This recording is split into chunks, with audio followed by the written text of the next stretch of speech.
Assalamualaikum warahmatullahi wabarakatuh. Alhamdulillahirabbil alamin. Asyhadu an la ilaha illallah wa asyhadu anna Muhammadar Rasulullah. Raditu billahi rabba wa bil islami dina wa bi Muhammadin nabiyya wa rasula. Rabbi shrah li sadri wa yassir li amri wahlul 'uqdatam min lisani yafqahu qawli. Halo, apa kabar semuanya? Semoga Anda semua dalam keadaan sehat dan sangat berbahagia sekali. Kami berjumpa kembali. Kita berjumpa kembali dengan Anda semua di mana saja Anda berada. Kita akan membicarakan sesuatu yang ada di sekitar kita yang sangat menarik, yaitu tentang ekosistem, sumber daya alam, dan lingkungan di sekitar kita. Oke, kita lanjutkan ya. Nah, kita tahu kita sebagai manusia merupakan salah satu komponen biosfer yang dominan, yang mempengaruhi dan dipengaruhi oleh perubahan keadaan biosfer. Kita sebagai khalifah tentunya yang bisa mengelola, mengatur, harusnya dengan kearifan yang baik tentunya ya. Untuk memenuhi kebutuhan hidup, misalnya sandang, pangan, papan ya, manusia melakukan berbagai cara menciptakan mesin-mesin baru untuk menghasilkan produk-produk baru dalam waktu yang singkat, dengan harapan bahwa kesejahteraan kehidupan manusia itu bisa terjamin dengan baik ya. Sudah barang tentu nanti akan terjadi interaksi. Nah, eksploitasi untuk pemenuhan kebutuhan tidak hanya dilakukan di permukaan bumi, bahkan juga di perut bumi, dan bahkan disadari perbuatannya cenderung merusak lingkungan. Contoh ya, tidak hanya di dataran, di darat ataupun di laut. Misalnya ada pengeboran minyak, ada tambang batu bara, tambang emas yang terus mengeruk perut bumi itu.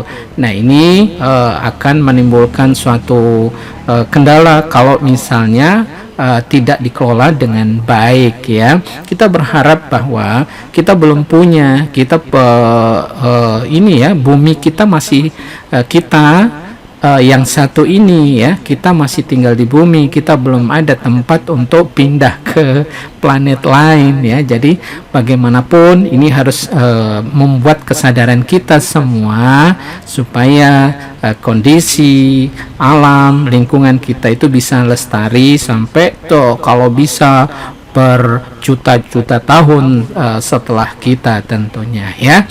Oke. Kemudian kesadaran akan pentingnya kesetimbangan lingkungan biasanya datangnya terlambat. Setelah bencana alam melanda, baru kita sadar, baru kita, oh ternyata alam itu harus dipelihara, oh alam itu harus dilestarikan. Nah, ini yang harus dari awal harus kita menjadi dasar ya, karakter kita, bagaimana memperlakukan lingkungan itu dengan baik, dengan arif dan bijaksana.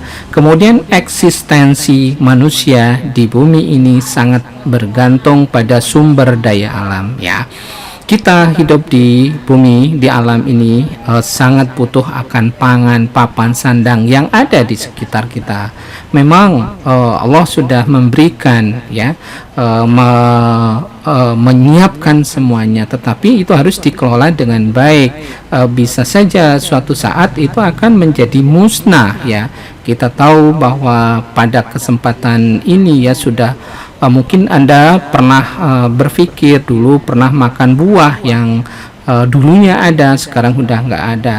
Kemudian dulu kita sering makan mungkin daging dari hewan yang pernah ada, tapi sekarang tidak ada. Dulu pernah kita makan ikan yang dulunya banyak, sekarang sudah ada ya, sudah tidak ada maksudnya. Nah, ini semua harus jadi pemikiran kita bersama untuk mengelola. Nah, untuk melestarikan dan memanfaatkan biosfer pada masa sekarang dan masa yang akan datang, diperlukan pemahaman tentang keberadaan manusia sebagai bagian dari alam dan peranan yang dapat dilakukan dalam rangka pelestarian alam kita ya. Jadi sekali lagi kita harus berpikir bahwa hidup kita harus sejahtera. Kalau bisa diwariskan entah anak cucu cicit dan seterusnya, dan bumi kita tetap lestari, jangan sampai kita menyesal ya. Oke, kita lanjutkan. Nah, ekologi ya sebagai dasar pengelolaan lingkungan ya, ilmu ekologi. Ekologi ini berasal dari oikos berarti rumah dan logos berarti ilmu. Jadi ekologi adalah kajian mengenai organisme di dalam rumahnya atau ilmu yang mempelajari totalitas hubungan organisme termasuk manusia dengan lingkungannya ya. Menurut Drosh ya, ekologi atau ilmu lingkungan mengintegrasikan berbagai ilmu yang mempelajari hubungan antara jasad hidup termasuk manusia dengan lingkungannya. Oke. Nah, bagaimana dengan ekosistem? Ekosistem berasal dari kata ecological system atau ekosistem adalah interaksi setiap unsur dengan lingkungan fisik sehingga terjadi aliran energi dan daur materi dalam suatu sistem ya. Kemudian ekosistem dapat dilihat sebagai hasil saling mempengaruhi antara komponen biotik ya dan abiotik, komponen yang hidup dan yang mati dalam pengubahan energi dan materi, karena ekosistem itu meliputi organisme biotik dan lingkungan tak hidup atau abiotik. Ya, oke. Berdasarkan fungsinya, suatu ekosistem itu terdiri dari dua komponen, yaitu pertama, komponen autotrof, yaitu organisme yang mampu mensintesis makanannya sendiri berupa bahan-bahan organik, bahan dari bahan anorganik dengan bantuan sinar matahari dan klorofil, atau autotrof terdiri dari tumbuhan dan fitoplankton. Misalnya, Anda punya kesempatan membantu orang tua Anda menanam padi di sawah atau menanam singkong, menanam jagung di kebun kita ya, seperti judul lagu. Itu adalah kita dalam rangka melestarikan atau menanam organisme yang secara autotrof dia ya disiapkan, di mana bahan nutrien yang diserap atau unsur hara dari tanah nanti diserap oleh akar nanti masuk ke dalam batang ke daun, nanti dibantu oleh sinar matahari, terjadi proses fotosintesis ya dengan bantuan sinar matahari.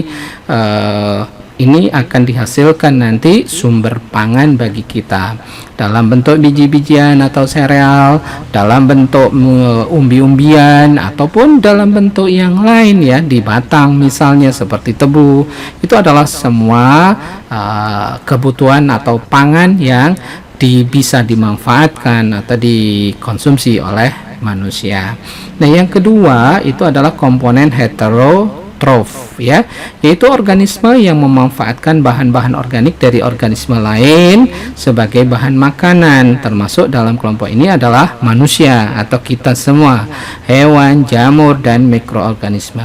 Itu adalah heterotrof. Semuanya ini adalah merupakan rantai makanan yang saling bersinergi, berhubungan. Kalau bisa ya, ini rantai ini bisa berjalan secara seimbang ya. Bagaimana kita sebagai manusia kalau misalnya tidak ada makanan ya, pasti kita tidak bisa hidup ya, semuanya termasuk hewan. Kalau tidak ada sumber makanannya, rumput dan lain-lain juga tidak bisa hidup. Nah, ini yang harus dijaga. Ini kembali kepada ekosistem atau lingkungan yang ada di sekitarnya, sehingga semuanya akan berjalan dengan baik dan kelestarian harus kita jamin. Oke. Nah, ini ya ekosistem. Ini terdiri dari abiotik ya, kemudian biotik. Nah, abiotik ini bisa dalam bentuk senyawa organik, kemudian ada senyawa anorganik, kemudian lingkungan. Sementara biotik itu bisa sebagai produsen ya, kemudian sebagai makro consumer atau pagotrof ya, kemudian bisa juga menjadi mikro consumer atau saprotrof ya. Jadi ini kondisi yang ada di sekitar kita atau di lingkungan kita, termasuk kita di dalamnya. ya di dalam ekosistem di sekitar kita ya. Dari segi biologi ada dua tipe dasar ekosistem. Yang pertama itu adalah mikroekosistem langsung dari alam. Jadi menyerupai ekosistem alam tetapi lebih sederhana. Contoh misalnya kolam ikan ya, tambak dan lain-lain. Nah, bagaimana Pak contoh realnya? Kalau di Bengkulu itu misalnya kolam ini ya, Danau Dendam Tak Sudah, itu menggambarkan seperti ekosistem ya, ekosistem yang nyata. Tentunya ada airnya, nanti ada tanaman, bahkan ada tanaman langka di situ, anggrek hokeriana ya, yang memang harus dilestarikan dan seterusnya. Tambak mungkin di Pantai Panjang atau di Pulau Bayi, di sana banyak tambak itu ya. Kemudian ada ekosistem yang dibangun dengan menambah jenis organisme tertentu dari luar. Contoh misalnya kebun binatang ya, taman safari dan lain-lain ya. Jadi itu ini ya yang ekosistem yang ditambah dari luar, dikelola, dimanfaatkan, dibentuk ya, seperti di kebun binatang ataupun taman safari yang ada di Cisarua, Jawa Barat sana, atau di beberapa tempat ya, atau di luar negeri ya, yang di daerah alam ya, yang memang dibikin taman safari. Dari segi geografi, ekosistem merupakan tempat hidup atau syarat tumbuh dan berkembang. Nah, persebarannya makhluk hidup atau holistik dan komprehensif dia. Dan yang ketiga, sistem interrelasi dan interaksi biotik dan abiotik. Ini dari segi geografinya. Dia di dalam suatu ekosistem itu terjadi interaksi ya antara berbagai komponen, baik yang biotik ataupun abiotik, dan saling ketergantungan ya. Semuanya harus berjalan di ekosistem yang baik itu, harus berinteraksi dengan baik, saling bersinergi sehingga ekosistem itu bisa berjalan dengan sempurna atau optimal ya, saling mendukung untuk bisa lestari. Nah, di dalam ekosistem terdiri dari berdiri sendiri. Di dalam ekosistem yang berdiri sendiri harus tersedia misalnya sumber energi dan sistem kehidupan yang mampu mengubah energi tersebut untuk kebutuhan komponen-komponen dalam ekosistem. Ini sumber energinya ya. Kemudian yang kedua itu adalah zat-zat kimia seperti yang dibutuhkan. Contoh H2O ya, dibutuhkan oleh semuanya. Ini hampir makhluk hidup semua butuh H2O atau air ya.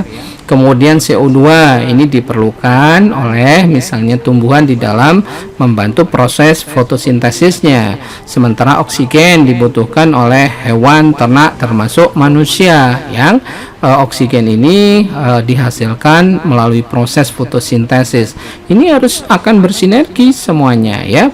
Dan unsur hara lainnya, unsur hara nanti diambil oleh tumbuhan, kemudian ditambah atau dia bisa memanfaatkan CO2 atau karbon dioksida setelah proses terjadinya proses fotosintesis, dibantu oleh sinar matahari. Setelah itu dikeluarkanlah oksigen. Oksigen ini dimanfaatkan oleh berbagai hewan, ternak, dan makhluk hidup yang lainnya untuk bisa bernafas ya, berrespirasi dia ya. Jadi serta mekanisme yang mengatur keseimbangan zat-zat antara komponen biotik dan abiotik dalam ekosistem, sehingga di dalam ekosistem ini berjalan dengan baik tentunya ya. Oke, kita lanjut. 4 komponen ekosistem, yaitu komponen abiotik. Apa itu komponen abiotik? Yaitu komponen fisik dan kimia yang terdiri dari atas tanah, air, udara, sinar matahari, dan interaksinya merupakan medium atau substrat tempat berlangsungnya kehidupan. Yang kedua itu adalah sebagai produsen dia, yaitu organisme autotrof terdiri atas fitoplankton misalnya di daerah perairan ya, dan tumbuhan berklorofil kalau di daratan ya. Itu pasti harus ada ya. Kalau tidak ada ya nanti sumber pangannya tidak ada ya, menyempurnakan ekosistem itu ya.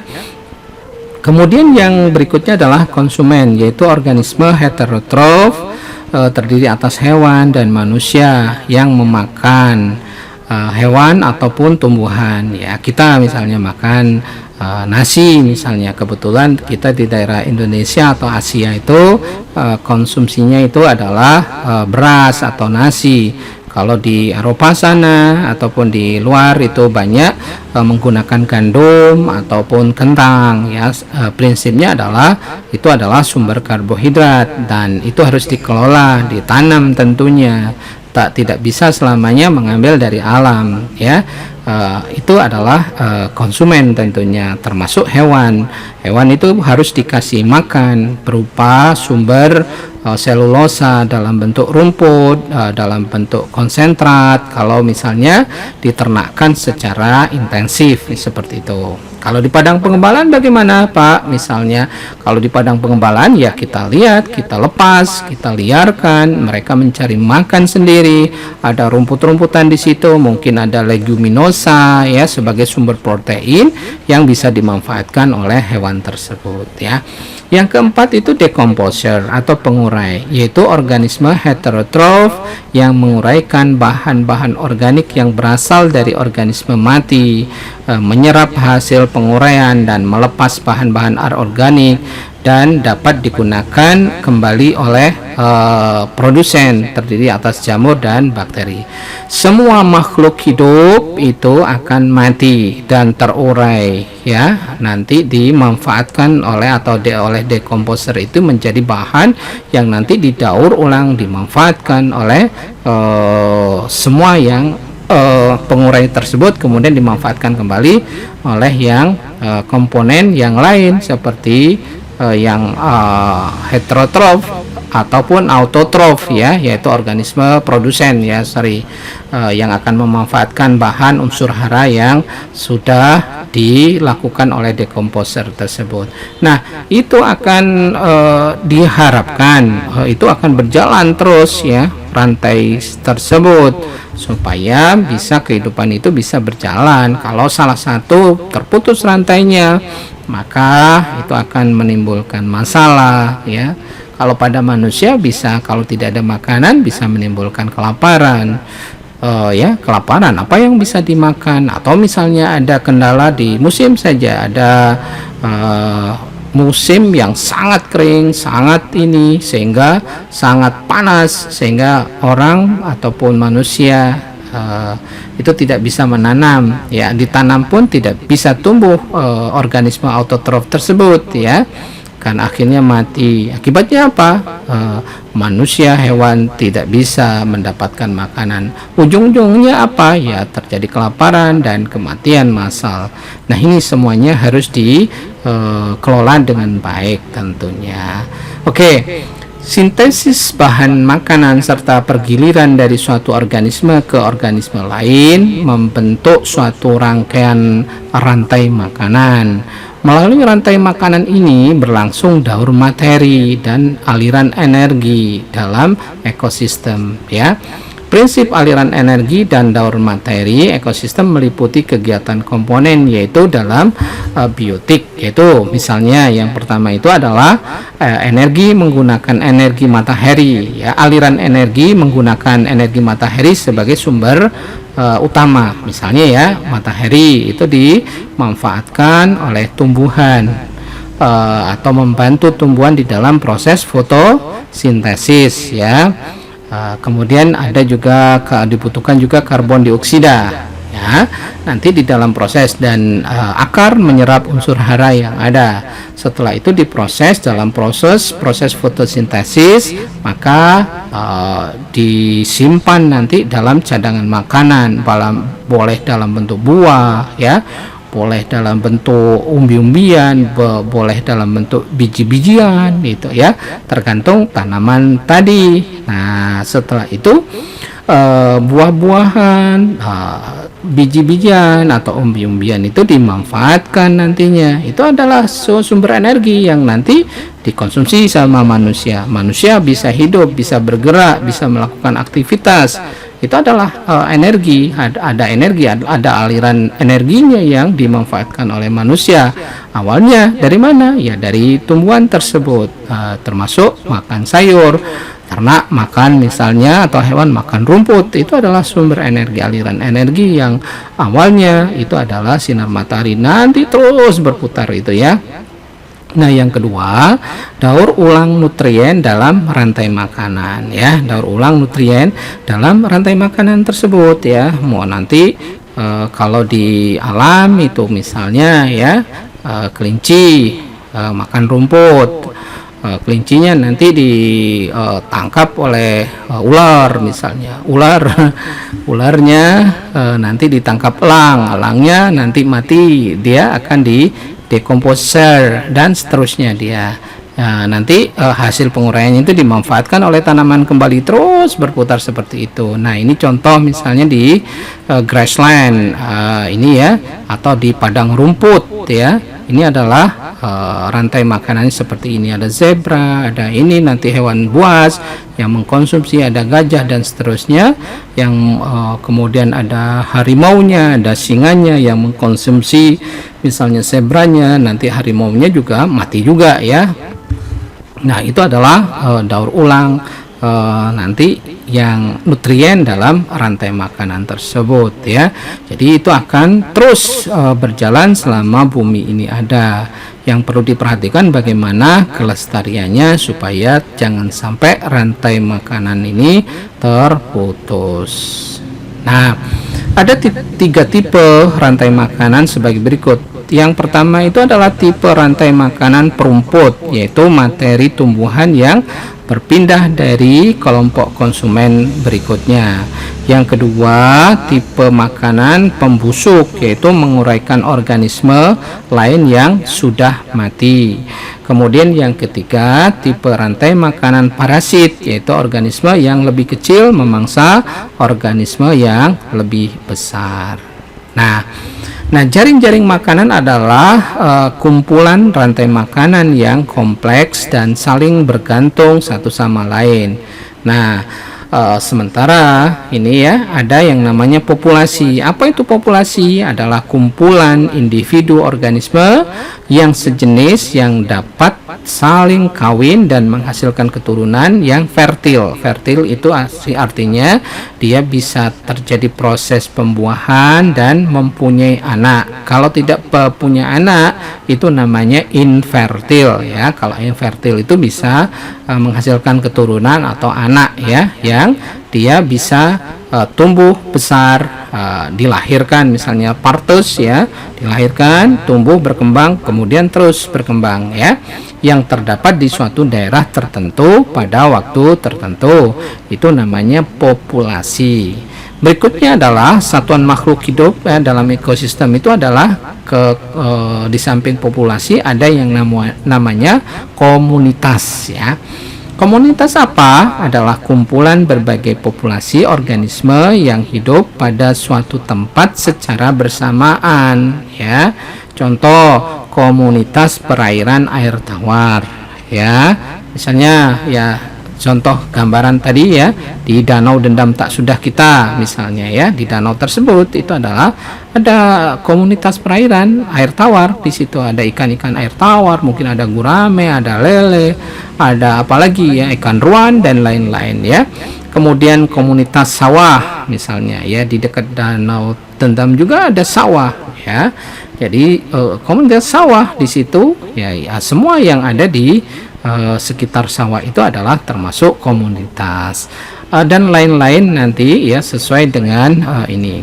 Yang pertama ini ya, satuannya ini ada individu ya, ada individu, kemudian individu ini berkumpul menjadi populasi, populasi berkumpul menjadi komunitas ya, komunitas itu berkumpul semuanya menjadi ekosistem. Selanjutnya adalah ekosistem ini bergabung lagi menjadi bioma ya. Setelah bioma ini berkumpul lagi dikenal dengan biosfer. Ini adalah satuannya, mulai yang terbesar mengecil sampai ke individu. Jadi dimulai dari yang besar itu biosfer, kemudian bioma, ekosistem, kemudian komunitas, populasi, dan individu. Ini adalah satuan makhluk hidup dalam suatu ekosistem. Nah, berdasarkan aliran energi dalam komunitas, maka populasi dapat digolongkan sebagai produsen.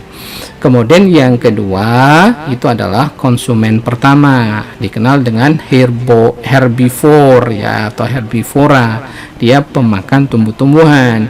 Kemudian yang berikutnya, yang ketiga, konsumen kedua atau dikenal dengan carnivore ya. Kemudian konsumen ketiga karnivor dan pemakan karnivor lainnya. Yang kelima itu adalah parasit. Yang keenam itu adalah pemakan bangkai. Yang ketujuh itu adalah pengurai. Ya, itu hal-hal yang berhubungan dengan ekosistem, sumber daya alam, dan lingkungan.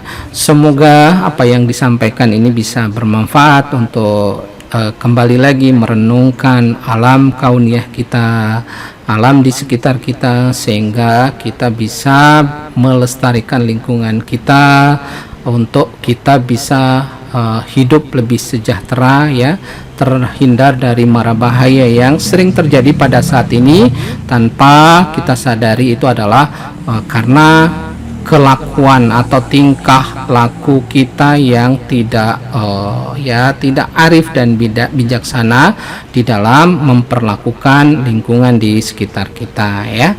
Mudah-mudahan kita selalu diberikan hidayah dan petunjuk dari Allah Subhanahu wa taala. Sekian dulu, nanti kita insya Allah kita lanjutkan lebih mendalam ke topik pembahasan berikutnya. Tetap jaga protokol kesehatan ya. Nasrun minallah fatun qarib. Wassalamualaikum warahmatullahi wabarakatuh.